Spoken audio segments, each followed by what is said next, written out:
হেঁপাহৰ ৰঙালী বিহুটি পালন কৰোঁ আহক। ৰাইজ ঘৰত আমলৈ টোপ পাৰিছে, এতিয়া কিমাননো পালে চাওঁ আহক। গৰু বিহুৰ দিনা আমলৈ টোপ পৰা আৰু 100 এবিধ শাক চিঙা আমাৰ পৰম্পৰা। আজি আমিনো কেনেকৈ আমলৈ টোপ আৰু 100 এবিধ শাক ৰান্ধো তাকে চাওঁ আহক। প্ৰথমে শাকখিনি ভালকৈ বাছি কুটি ল'লো, আমলৈ টোপখিনিও চাফা কৰি ল'লো।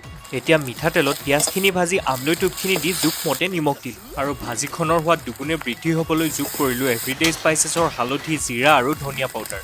এতিয়া তাতে দুটা কণী ভাঙি দি অলপ সময় ভাজি দিলেই মোৰ আমলৈ টোপৰ ভাজিকণ ৰেডি। এতিয়া জেং বিহু মাৰিব আহিছে, চাওঁ আহক। সঁচাকৈ ধুনীয়া বিহু মাৰিলে। লগতে শাকৰ ভাজিকণো বনাই ল'লো।